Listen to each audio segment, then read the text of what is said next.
Domingo passado nós iniciamos uma nova série de mensagens, onde a gente está trabalhando esse tema, valor de investimento, pensando na perspectiva das coisas que recebem um investimento, numa expectativa de que elas produzam ou devolvam mais do que aquilo que foi investido.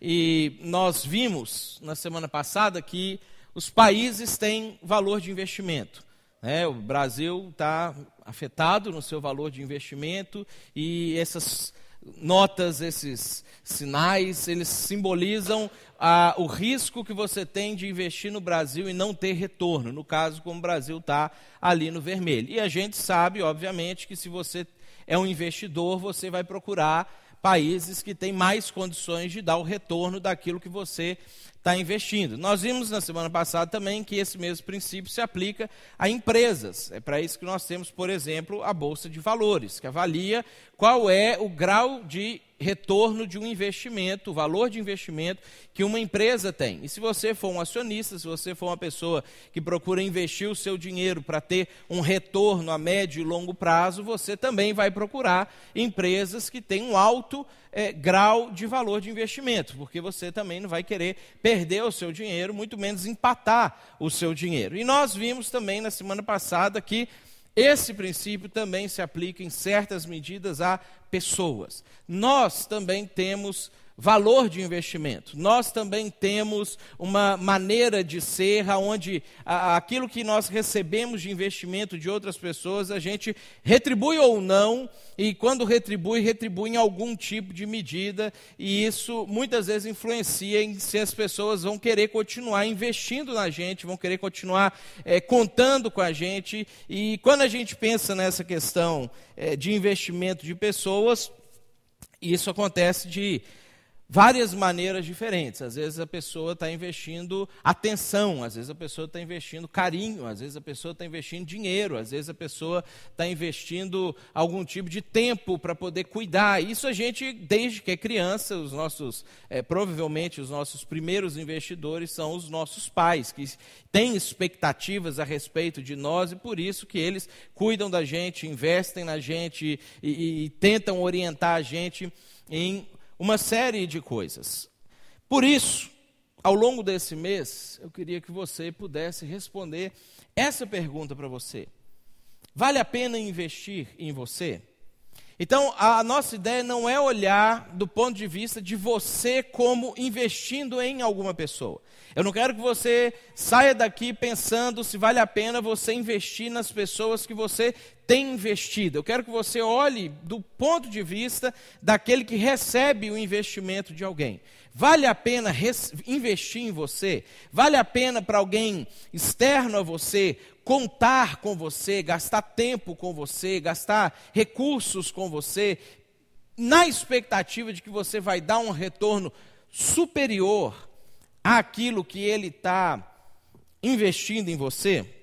É importante a gente pensar sobre essa questão por dois motivos. Primeiro, porque algumas pessoas, ou pessoas que investem em você, eles têm expectativas de que vão obter algum tipo de retorno do investimento que eles fizeram em você. E se a pessoa ela percebe que ela não vai ter esse retorno, provavelmente tem grandes chances de que ela pare de investir em você. Isso significa que você perde.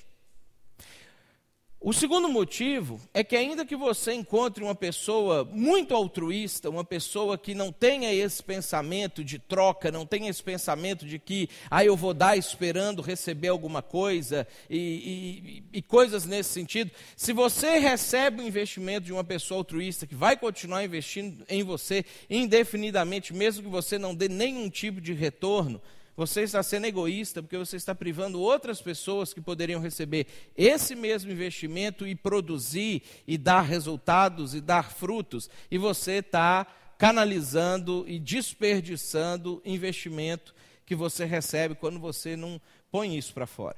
Qualquer ângulo que a gente olhe, quando a gente recebe algum tipo de investimento e a gente não dá nenhum tipo de retorno desse investimento que a gente recebeu, isso é um mau negócio para nós individualmente, para as pessoas que nos cercam e às vezes para pessoas que a gente nem vai conhecer, porque a gente nem vai conseguir chegar nelas e poder oferecer retorno daquilo que uma vez foi investido em nós. Nós vimos também semana passada que ninguém é produtivo em todas as áreas da vida. Isso é normal, não tem como isso acontecer. Mas existem algumas áreas básicas que a gente precisa produzir.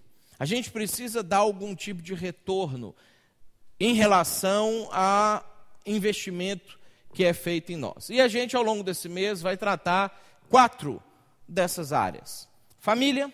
Nós falamos a semana passada sobre a família e vimos essa questão de que muitas vezes quando você vai a algum psicólogo, uma das primeiras coisas que ele te pergunta é sobre o seu relacionamento com seu pai, com sua mãe, com sua família, como é que era na infância, porque a maneira como a família influencia a nossa vida, afeta a nossa vida, provavelmente por resto dela, e aí nós meditamos e refletimos sobre se você tem sido alguém que vale a pena a sua família investir em você, se você é alguém que no futuro, quando as pessoas que dependem de você de alguma maneira ou tem algum tipo de relacionamento com você, seus filhos ou irmãos ou pessoas próximas a você, quando elas forem questionadas, indo a um psicólogo ou um psiquiatra sobre como era o relacionamento familiar com você, se a resposta vai ser uma resposta positiva ou se você vai ser causa de trauma para essa pessoa também.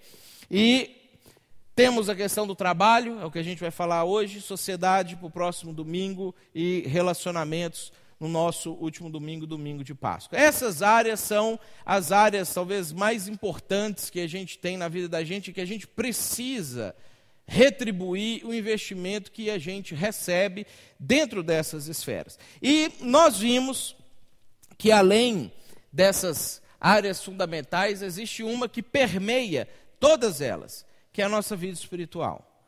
A nossa vida com Deus, ela influencia todas as outras áreas, tanto essas macro áreas aqui, como as menores áreas da vida da gente. A espiritualidade não é uma coisa que a gente deve colocar ela num canto como uma de várias coisas que a gente tem na vida da gente. A gente não deve segmentar a nossa vida espiritual. Nossa vida espiritual, nossa vida com Deus, ela precisa permear, ela precisa estar envolvida em todas as coisas que a gente tem ou que a gente faz. Hoje eu queria falar um pouco sobre a questão do trabalho.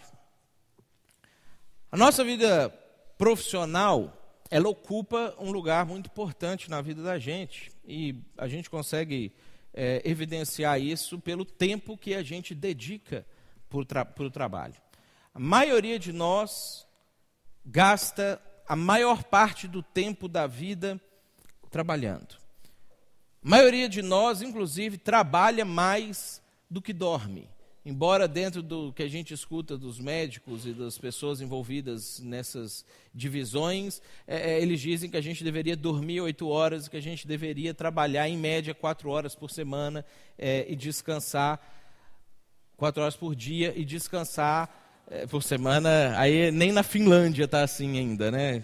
Eles já estão com 25 horas semanais, a gente ainda está com 44, mas a ideia é essa, que o seu dia você deveria dormir 8 horas, trabalhar 8 horas e as outras 8 horas você faria outras coisas na sua vida. O que a gente descobre que não funciona assim. Normalmente a gente dorme menos de 8 horas, a gente trabalha mais do que 8 horas. Então isso evidencia a importância que o trabalho tem na vida da gente. Normalmente, o trabalho também é um dos elementos de equilíbrio da vida da gente. Através do trabalho, nós não só recebemos o nosso sustento, ou o meio da gente viver, da gente adquirir as coisas que a gente precisa, da gente planejar a nossa vida presente, a nossa vida futura, a gente suprir as necessidades do nosso lar, de pessoas que são dependentes de nós, como também o trabalho ele tem um papel muito importante na nossa autoestima. O trabalho ele tem um papel muito importante na maneira como a gente se enxerga no mundo. E normalmente quando essa área entra em desequilíbrio, o nosso desequilíbrio ele não é só um desequilíbrio financeiro, ele não é só um desequilíbrio econômico. Quando a gente trabalha aconselhando casais, um dos motivos principais que geram brigas entre os casais é desestabilidade financeira.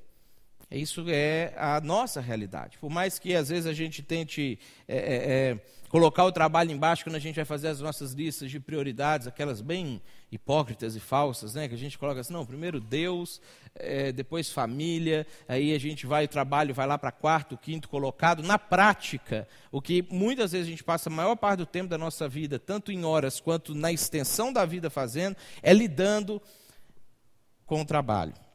Em todas as áreas da nossa vida, nós temos o hábito de culpar os agentes externos a nós pelos problemas que estão acontecendo com a gente. Isso acontece desde o Jardim do Éden, quando Adão e Eva, ao pecar contra o Senhor, ficou um botando a culpa no outro. Adão culpou a Eva culpou a serpente, e, como diz o Patrick, a cobra foi para o mato, né, e não tinha quem culpar.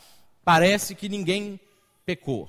Na verdade, esse comportamento é um comportamento que prejudica a gente desde a época que a gente rompeu o nosso relacionamento com Deus até no nosso dia a dia. Pensa bem como é que a gente normalmente pensa acerca do nosso ambiente de trabalho. O colega é desleal, às vezes o patrão é muito duro, muito autoritário, paga mal. Ou às vezes, se você é o patrão, o funcionário é muito preguiçoso, não corresponde àquilo que está sendo pago, está sempre tomando um cafezinho extra, sempre saindo para fumar lá fora, sempre dando um jeitinho de chegar mais tarde, sair mais cedo. A gente está sempre culpando o ambiente externo.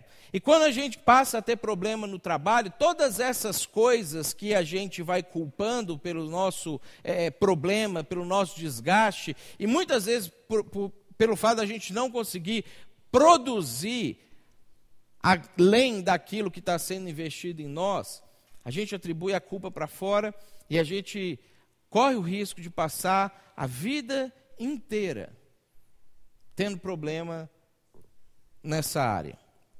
Se você fosse o dono da sua empresa, você te contrataria? Pensando honestamente. Se fosse o dono, pensando em tudo aquilo que você faz quando você está sendo visto pelo seu chefe e aquilo que você faz quando o chefe não está te vendo, você te contrataria? Se você soubesse que tipo de funcionário que você é? Você pagaria um curso de especialização para você mesmo, acreditando que você ia se qualificar mais e não ia procurar um outro emprego melhor e que te pagasse mais, mas você seria leal àquele lugar que está investindo em você, na expectativa que você então ajude a empresa a crescer e aí nós vamos crescer juntos? Você faria isso por uma pessoa que tem o seu perfil? Você faria tudo para não te perder como funcionário da empresa?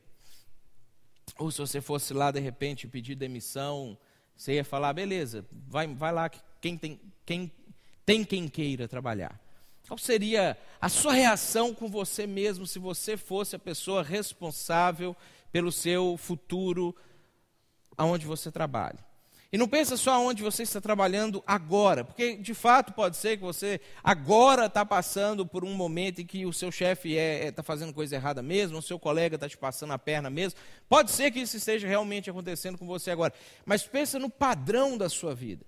Pensa em todas as suas experiências, pensa em todas as coisas que te acontecem e na maneira como você enxerga as coisas quando elas acontecem com você. Pensando sobre a vida espiritual, esses princípios, eles também são aplicáveis. A vida com Deus, ela não pode ser uma parte da nossa vida. Quando a gente olha para essa situação que a gente está vivendo no país hoje de corrupção, a gente percebe claramente a falta que faz termos pessoas realmente tementes a Deus em posições de destaque na sociedade. A falta que faz, temos pessoas que realmente vivem a sua vida de integridade com o Senhor, quando elas chegam em posições em que muitas pessoas dependem dela e das escolhas que elas vão fazer. Quando a gente pensa na nossa vida, às vezes a gente descobre que a gente corre o risco de estar pegando a nossa vida espiritual e colocando ela como um momento de prática de domingo à noite, um momento da gente abastecer, um momento da gente ouvir alguma coisa que pode dar alguma ideia para a gente, ou dar uma recarregada nas nossas baterias durante a semana. Mas aí a gente chega segunda-feira, terça-feira, quarta-feira no nosso trabalho, na faculdade, a gente coloca a nossa vida espiritual de lado e aí agora não, agora eu sou o funcionário tal, ou eu sou o aluno tal, eu vou ser o irmão fulano, próximo domingo, quando chegar lá.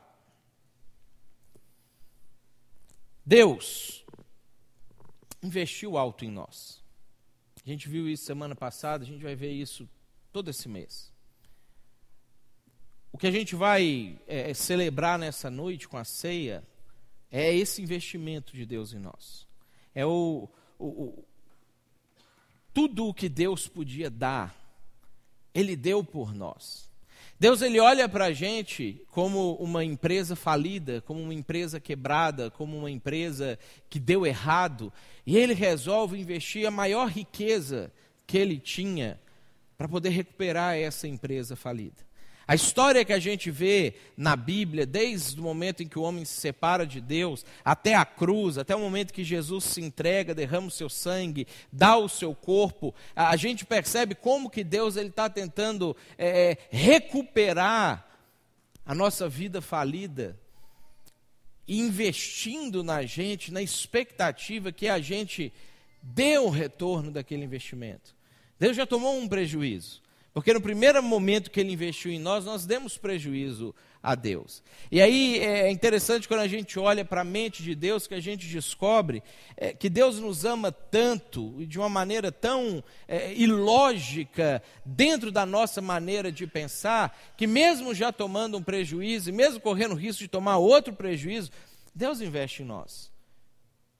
Deus se faz carne, vive entre nós, a nossa vida, e morre por nós, se entrega por nós, tudo para poder recuperar a nossa vida da falência. Deus investiu alto em cada um de nós. A pergunta é: quais resultados o investimento de Deus produzir em você? Quais frutos esse alto investimento tem produzido na sua vida? Você poderia dizer que você tem conseguido produzir a contento daquilo que é a expectativa de Deus quando Ele resolve investir em você? E essa é outra pergunta que a gente vai tentar responder ela ao longo desse mês. Jesus, Ele criou uma ilustração muito interessante para demonstrar como é que Deus se relaciona com isso, e para demonstrar quais são os motivos que travam o nosso investimento. Nessa ilustração, Jesus ele demonstra como que o mesmo tipo de investimento tem resultados diferentes, em pessoas diferentes, ou em momentos diferentes de vida que a mesma pessoa está vivendo. E aí o nosso texto desse mês é Mateus, capítulo 13, a partir do versículo 1, quando Jesus ele vai até a praia, encontra os seus discípulos e seguidores e curiosos, reúne essas pessoas, e aí o texto diz assim para a gente: naquele mesmo dia, Jesus saiu de casa e assentou-se à beira-mar.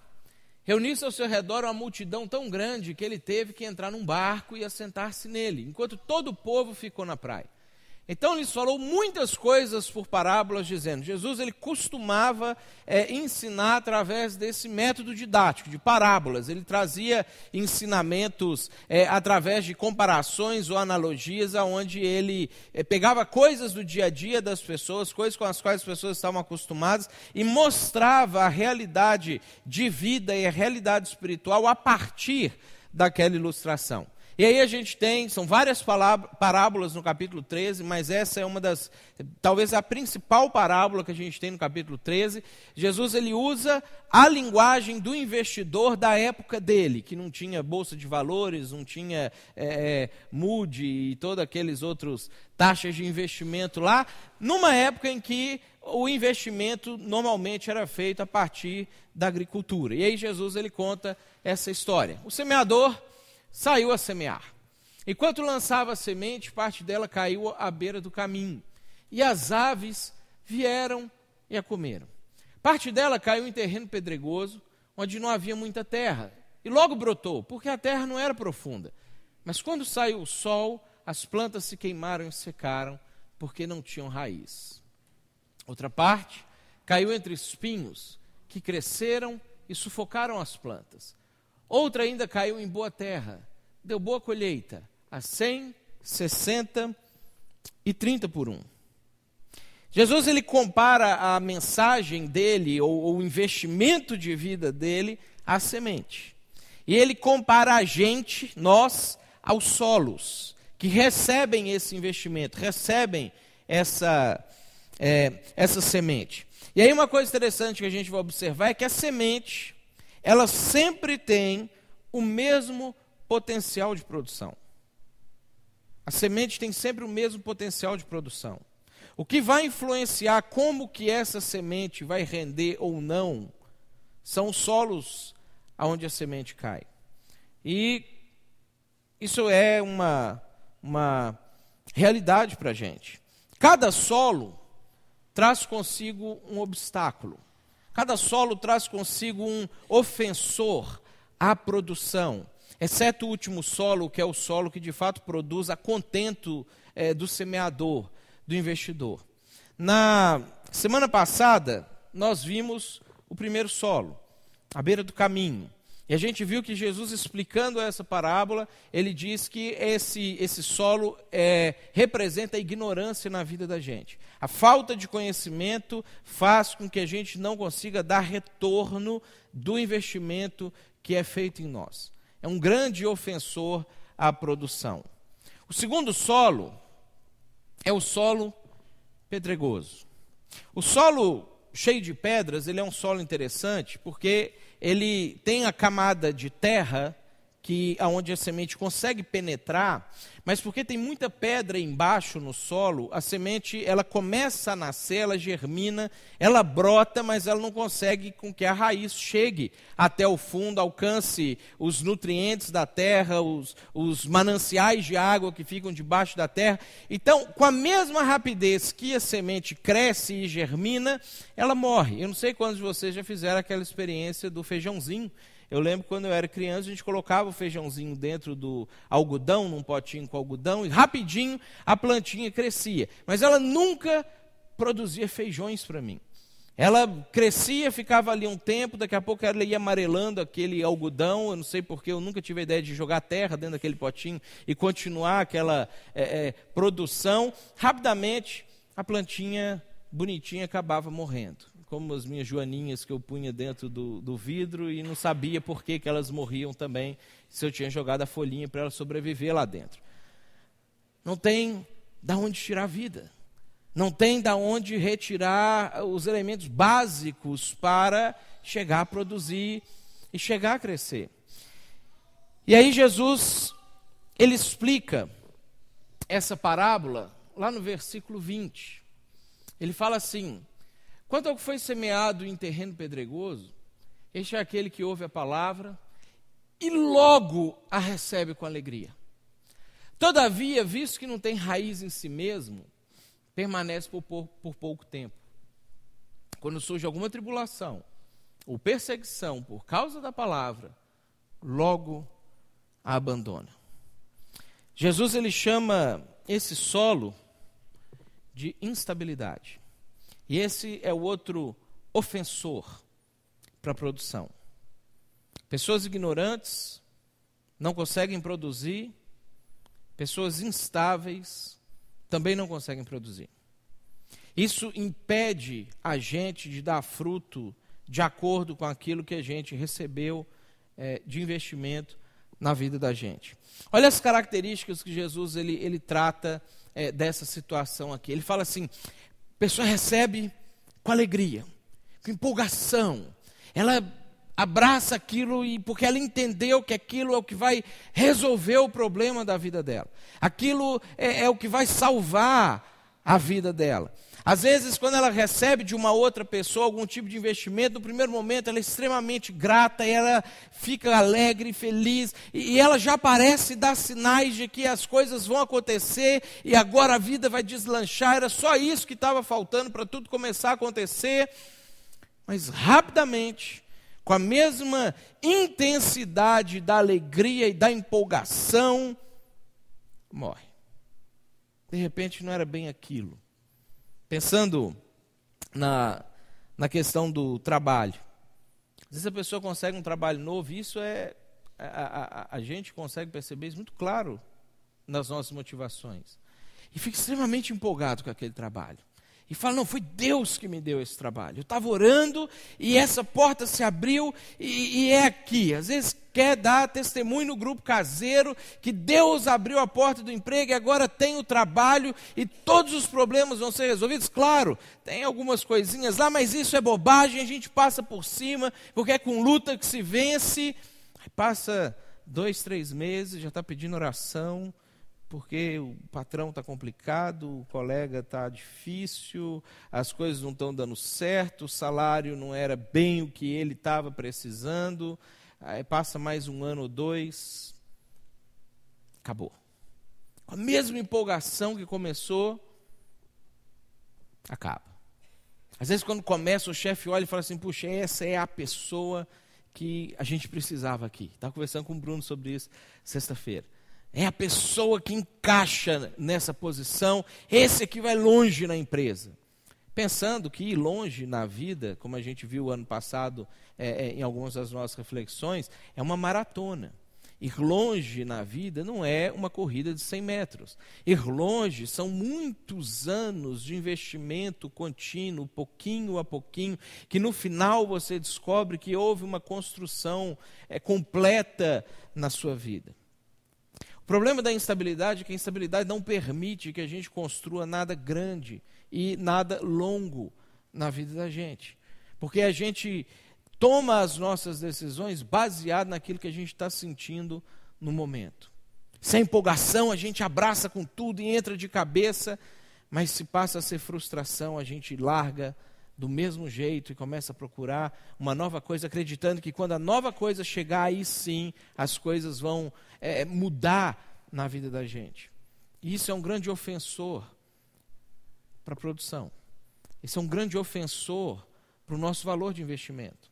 Porque quando as pessoas começam a descobrir que a gente é assim, que elas ficaram extremamente alegres, extremamente felizes no começo, mas a gente sempre as frustra, elas não vão investir mais em nós. E quando a gente olha do ponto de vista da nossa vida com Deus, a gente descobre que essas coisas começam a acontecer lá na nossa vida espiritual também. Quantas vezes a gente já fez promessas para Deus? A gente chegou para Deus e falou assim: Deus, eu adquiri uma consciência nova na minha vida, eu vi aquilo na tua palavra, ou naquele culto, aquela mensagem falou comigo de uma maneira diferente, ou o Senhor enviou um irmão aqui em casa que falou comigo alguma coisa que era exatamente o que eu estava precisando viver, e Deus, eu a partir de agora me comprometo com o Senhor que eu vou mudar essa realidade na minha vida. Mas aí passa alguns dias, aquele calor abaixa e sua vida volta a ser exatamente como ela era antes. Quantas vezes isso acontece na vida da gente ao longo da nossa vida com Deus? A gente recebe com alegria, a gente descobre, puxa, é isso. Mas quando as dificuldades chegam, quando as oposições começam, logo a gente acaba desistindo. E a gente volta e tem que pedir perdão a Deus. Deus, me perdoa porque eu prometi e eu não fiz. A gente tem aquela passagem lá de Eclesiastes, quando Salomão fala para a gente não precipitar com a nossa boca, para a gente não fazer promessas a Deus, para a gente não falar as coisas antecipadamente com Deus, porque Deus leva em consideração. Às vezes a gente, por causa do nosso hábito cultural de falar coisas que a gente mesmo não leva a sério, a gente começa a achar que Deus, ele é assim também, porque a gente às vezes vai falando coisa ao vento e depois ninguém dá bola muito para aquilo que a gente falou, a gente começa a achar que Deus é assim também. A Bíblia diz que Deus leva a sério as coisas que a gente fala. Ele tem grandes expectativas em nós por causa do investimento que ele fez nas nossas vidas. O investimento que Deus fez na nossa vida é um investimento que eleva as expectativas de que de fato a gente produza, de que de fato quando a gente adquire a consciência de uma coisa diferente na vida da gente, a gente abrace aquilo como sendo o que vai transformar a nossa existência e de fato transforme e não seja somente um momento de empolgação, um momento de alegria extrema que as primeiras dificuldades jogam para trás.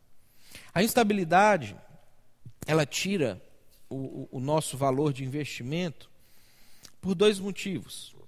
Primeiro, porque nós temos dificuldade de concluir qualquer coisa que seja importante.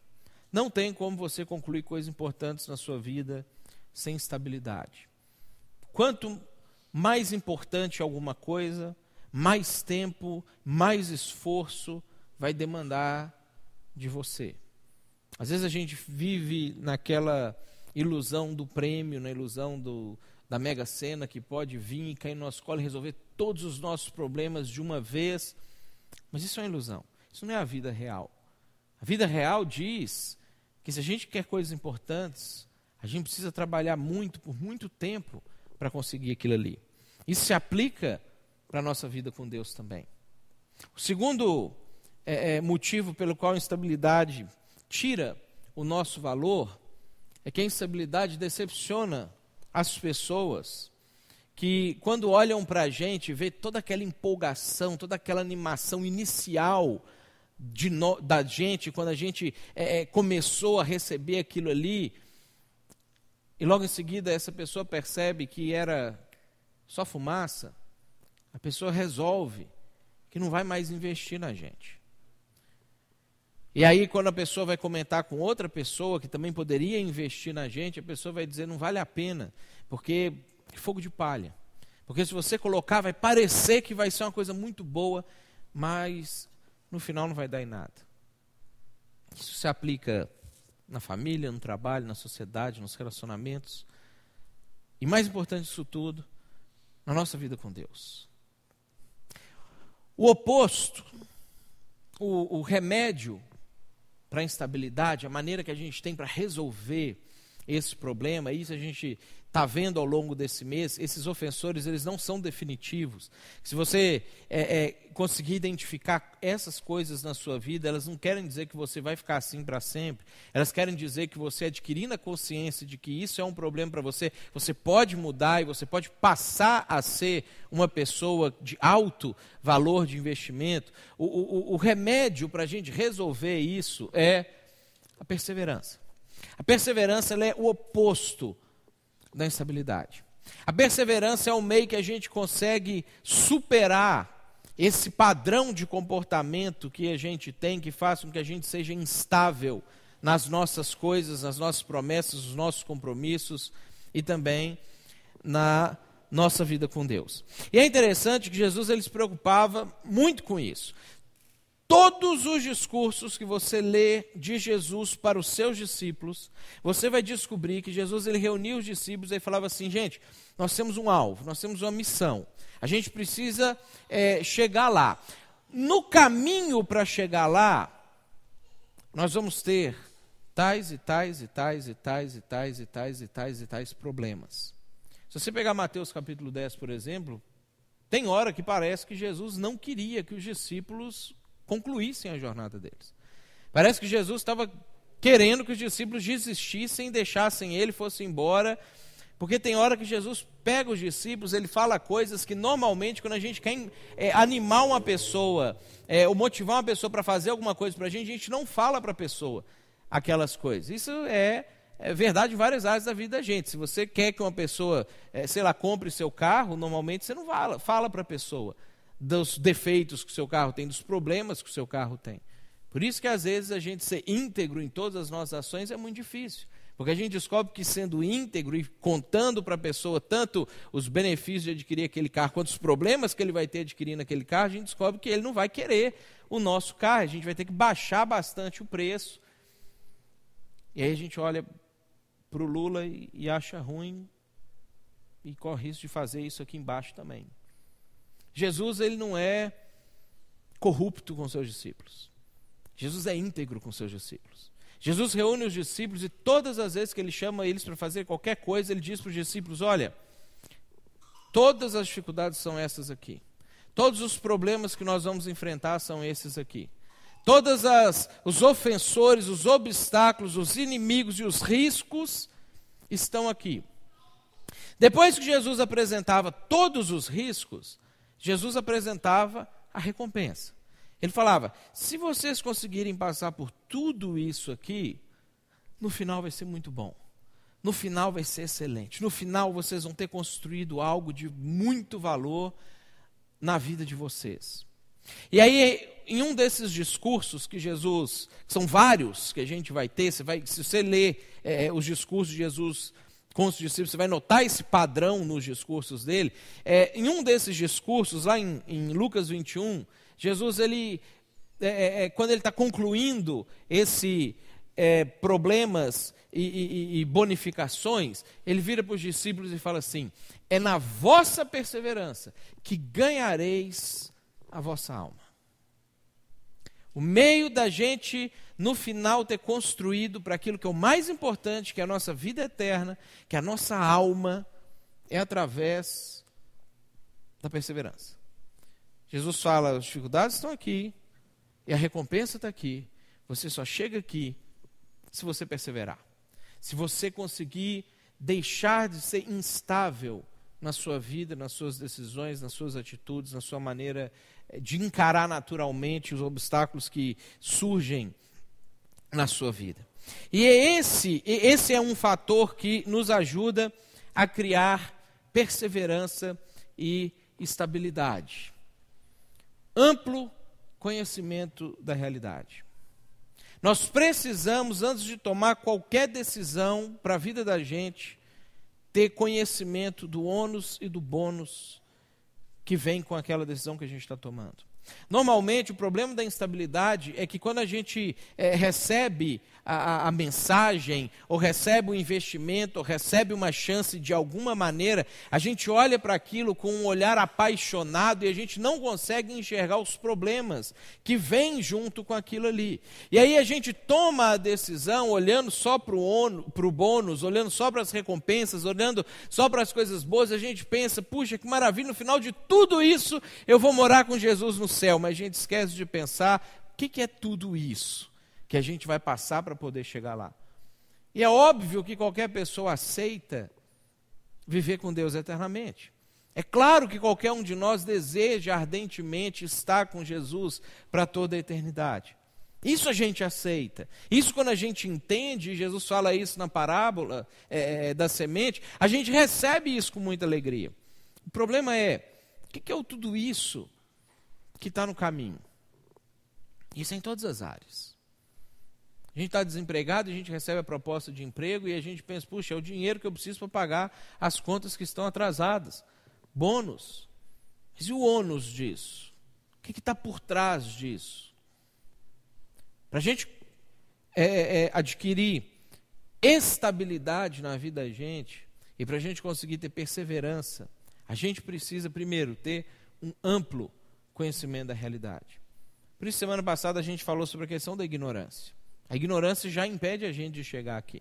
Se você não consegue fazer a leitura das situações, se você não consegue perceber as coisas, se você não tem conhecimento sobre aquilo que você vai fazer, tem grande chance de você viver uma vida instável. O outro fator interessante que gera estabilidade para a gente, nos é ensinado por uma das pessoas mais estáveis da Bíblia, que é Paulo. Paulo é, talvez depois de Jó, o maior modelo de perseverança que a gente tem, provavelmente o maior modelo de perseverança que a gente tem no Novo Testamento. E lá em Romanos, no capítulo 5, Paulo ele traz para a gente um ensinamento muito interessante, que ajuda a gente a entender essa questão da perseverança de uma maneira muito prática. Olha só o que ele fala a partir do versículo, o finalzinho do 2 e iniciando o versículo 3. Não é Lucas, não. Você finge que não tem isso aqui. Gloriamo-nos na esperança da glória de Deus. Olha como é que ele está iniciando isso aqui. Ele está falando uma coisa muito boa.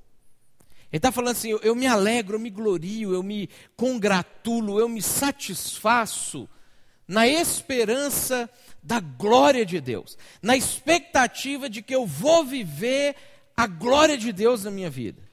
Aí ele continua falando, e não somente isso, mas também nos gloriamos, parece que ele vai chegar assim numa coisa que pode ser melhor do que a expectativa da glória de Deus, nas próprias tribulações.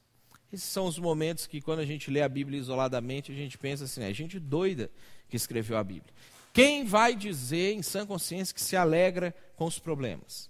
Quem chega no grupo caseiro durante a semana, no grupo cultivo, e fala, olha, eu gostaria de, no momento de pedir oração, eu gostaria de agradecer bastante, porque eu estou passando por uma grande dificuldade na minha vida, e eu sou muito grato a Deus porque essa dificuldade chegou. A gente não faz isso, né? Normalmente a gente pede para Deus tirar a dificuldade. A gente ora porque a gente está passando por uma dificuldade, a gente quer se livrar daquela dificuldade. Olha o que Paulo fala. Eu me glorio, eu fico feliz com as tribulações. Aí ele vai explicar por quê, para a gente entender porque que ele não era doido. Sabendo que a tribulação produz perseverança. Os problemas é que produzem estabilidade. São as dificuldades que mudam hábitos de instabilidade na vida da gente para hábitos de perseverança. E a perseverança, experiência. E a experiência, esperança. Olha só o que Paulo fala. Porque eu me glorio na esperança da glória de Deus. Eu me glorio na esperança porque eu tenho experiência que decorre da perseverança, que decorre da tribulação. Então eu só posso ter esperança da glória de Deus porque eu tenho tribulação. Ele costura para a gente a causa e o efeito de todas as coisas. Então ele diz, eu fico tão feliz com a esperança da glória de Deus quanto com os problemas, que é por causa deles que coisas na minha vida são construídas para que eu chegue na glória de Deus. E essa é a grande dificuldade que a gente tem de enxergar quando a gente está dentro do problema. Quando a gente está vivendo dentro das dificuldades. Porque quando a gente está vivendo dentro das dificuldades, a gente não consegue enxergar aquelas dificuldades como os meios para a gente chegar na recompensa maior. A gente olha para a dificuldade só como a dificuldade por si só. E é por isso que a gente fica instável na vida da gente. É por isso que a gente toma decisões que a gente se arrepende delas facilmente, depois a gente se arrepende de ter arrependido e não consegue voltar atrás, e a gente às vezes passa a vida inteira batendo de um lado para o outro, não conseguindo construir nada sólido na vida da gente. Às vezes a gente tem anos de vida com Deus, de vida cristã, de ter entendido aqui a mensagem da palavra, e aí em alguns momentos a gente recebeu isso com muita empolgação, mas quando as dificuldades surgiram, a gente esquece o que é que a gente vai receber no final, e a gente começa devagarzinho a abandonar, e a gente não consegue dar fruto, e a gente não consegue render de acordo com aquilo que foi investido em nós. Passar por um problema até o fim gera um hábito, que é a perseverança. A perseverança é um hábito. A perseverança ela não é simplesmente uma decisão que você toma na sua cabeça de eu vou enfrentar. A decisão, várias vezes tomadas, é que vão criar em você o hábito de perseverar. É isso que Paulo falou no texto de Romanos. Por isso que ele disse, eu me alegro com os problemas. Porque se eu não tenho problemas, eu não consigo criar o hábito de enfrentar os problemas até o fim. E a instabilidade acontece justamente quando, ao surgirem os problemas, a gente abandonar o barco, a gente desistir do nosso compromisso. Por isso que o Salmo 15, uma das coisas mais emblemáticas para mim, quando eu leio o Salmo 15, quando questionado, o salmista faz a pergunta, ele mesmo responde, sobre quem vai habitar no Monte Santo do Senhor. Ele traz uma série de informações ali, e de virtudes, e de traços de caráter que a gente precisa cultivar na vida da gente, mas tem um para mim que é muito interessante. Ele fala assim: aquele que jura com dano próprio e não se retrata. A pessoa que, uma vez que se compromete com uma coisa, ainda que no caminhar ela descobre que existem problemas, que ela vai sofrer dano para cumprir aquilo ali, ela não volta atrás. Se a gente não criar o hábito de enfrentar os problemas até o fim, a gente não vai ter perseverança.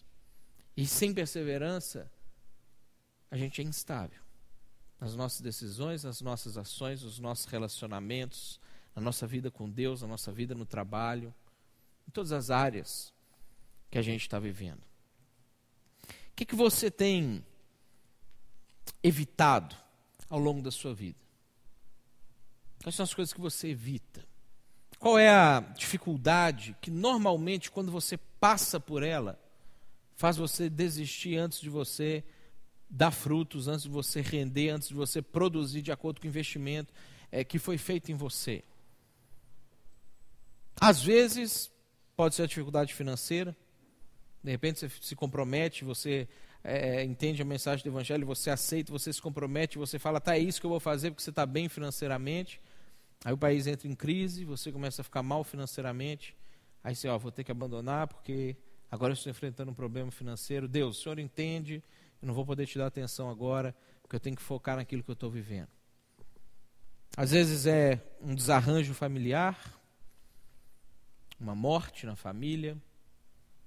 E a gente tem vários exemplos de pessoas que, quando perdem alguém muito querido, muito próximo, às vezes abandonam a Deus, e outras pessoas que, na mesma situação, se comprometem mais ainda com Deus.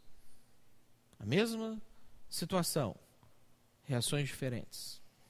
Às vezes é um pecado que reiteradamente vem na sua vida e vem te incomodando, e por causa desse pecado você sabe que você tinha que fazer e você acaba não fazendo, e você fica sempre falando: o dia que eu me livrar desse pecado, aí então eu vou me comprometer, e aí então eu vou fazer. Às vezes é a preguiça, às vezes é a dificuldade de lidar com pessoas difíceis. O que é que faz você desistir sempre? Quando você está caminhando para chegar lá e aquilo surge e faz você querer abandonar a caminhada. Para a gente resumir, primeiro, a gente precisa conhecer os prós e os contras. Primeira coisa, antes de você tomar uma decisão, antes de você se comprometer, conheça o bônus e o ônus de tomar aquela decisão. Porque você não pode também ser perseverante numa coisa errada. Você não pode ver que o negócio está realmente indo para o buraco e falar: não, eu vou ser perseverante, eu vou para o buraco junto. Por isso que conhecer é importante, para que vocês não perseverem em coisas erradas. Para que quando você decidir perseverar, é porque você sabe com certeza que aquilo é a coisa certa, a perseverar nela. Perseverar em coisa errada é burrice. Conheça os prós e os contras. Entenda onde isso vai dar e quais são os obstáculos do caminho. E, segunda coisa, adote o enfrentamento como hábito na sua vida. Enfrente os contras. Enfrente os ônus. E faça isso em todas as frentes na sua vida. Faça isso em todas as vezes que problemas surgirem diante de você. E aí eu queria encerrar com uma frase que eu achei muito interessante, do escritor brasileiro José de Alencar. Ele disse assim: o poder nasce do querer, Sempre que o homem aplicar a veemência e perseverante energia de sua alma a um fim, vencerá os obstáculos e, se não atingir o alvo, fará pelo menos coisas admiráveis. Eu gostei dessa frase porque eu achei ela muito lúcida. Normalmente as frases de autoajuda, elas omitem essa parte aqui, se não atingir o alvo. Ela pula direto aqui, ó, vencerá os obstáculos e fará coisas admiráveis. E a gente descobre na nossa vida que às vezes a gente perde batalhas. E mesmo sendo perseverante, tem coisas que você vai perder ao longo da sua vida. Mas eu achei muito lúcida essa frase, porque ele mostra para a gente que não está só por vencer uma batalha em si ou não. Você pode até não atingir o alvo em todas as coisas que você se propôs a fazer na sua vida, mas isso vai transformar você numa pessoa que vale a pena investir. Vai transformar você em uma pessoa que, ainda que você falhe, as pessoas que olham falam assim, não, vale a pena dar mais uma chance.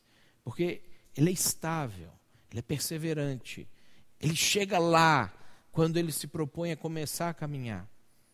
E naquilo que a vitória já está garantida, porque não fomos nós que pagamos o preço, foi Jesus, certamente a gente vai conseguir chegar no alvo.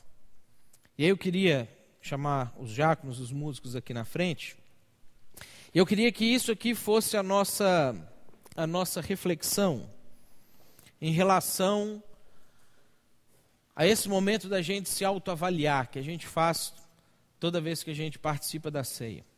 Quais são as coisas na sua vida que impedem você de perseverar? Quais são as coisas na sua vida que você já disse ou você pensa que, se não fosse por isso, eu serviria a Deus do jeito que Ele espera que eu o sirva, do jeito que é a expectativa que Ele tem para mim, que eu viva para Ele, de acordo com o investimento que foi feito na minha vida? Quais são as coisas que são obstáculos ainda na sua vida para você conseguir dar fruto e que você precisa apresentar isso para Deus e colocar isso como Deus? Eu preciso perseverar nessas coisas aqui. A Bíblia diz que a gente deve, antes de participar da ceia, examinar a gente mesmo, com relação à nossa vida com Deus, as nossas condutas, a maneira como a gente tem vivido aquilo que a gente se comprometeu a viver, aquilo que um dia a gente disse, Senhor, eu aceito com tudo que vem, mas que às vezes a gente começa a descartar coisas nesse caminho. Vamos ter esse tempo para a gente poder orar, para a gente poder fazer esse autoexame, colocar diante de Deus e pedir para que Deus ajude a gente a perseverar, não importa as dificuldades que a gente enfrente na vida da gente. Senhor, nós somos gratos a Ti pela Tua bondade imensa, infinita, Tua bondade que é incompreensível para nós, o alto investimento que o Senhor fez em nós. Nós somos gratos a Ti, não temos como nunca, Deus, retribuir a altura do que o Senhor fez, mas queremos retribuir a altura das expectativas que o Senhor tem em nós, Deus. Pedimos que a compreensão disso possa sempre ser a maior motivação para a gente poder viver a vida que o Senhor propôs para nós, para a gente poder produzir, frutificar, fazer aquilo que é a expectativa do Senhor para a vida da gente. Nos ajude, Deus, a lidar com as nossas instabilidades, de que ordem for, principalmente a nossa instabilidade espiritual, que às vezes afeta o nosso relacionamento com o Senhor. Nós queremos, Deus, viver em constante crescimento, em constante progressão, na nossa intimidade com o Senhor, no nosso conhecimento do Senhor, na nossa prática diária daquilo que nós temos aprendido do Senhor nas nossas vidas. Por isso, a nossa oração é para que o Senhor nos ajude, através do Espírito Santo, a criar estabilidade na nossa vida, a gerar gratidão no nosso coração pelos problemas que a gente enfrenta, para que a gente possa ter essa consciência ampla como Paulo teve, entendeu e conseguiu viver grato e feliz e se gloriando ao longo da jornada, não só na expectativa de chegar, mas desfrutando dos momentos ao longo da vida dele, onde cada dia ele chegava mais perto do Senhor. Nós queremos isso para a nossa vida também, queremos nos inspirar em pessoas como Paulo e como tantos outros que chegaram lá, Deus, que conseguiram superar os seus desafios e hoje são inspirações para a gente. Que o Senhor esteja nos abençoando na nossa jornada, cuidando de nós, fazendo que a gente consiga entender meios práticos de colocar esses ensinamentos na nossa vida já hoje, amanhã, e a gente consiga mudar, Deus, essa característica tão inquietante dos tempos que a gente está vivendo.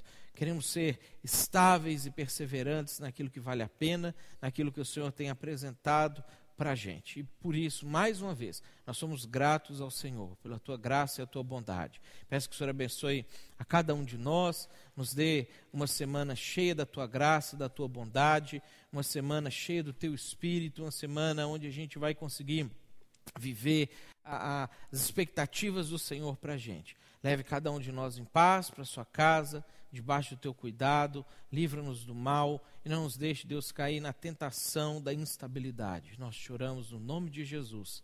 Amém.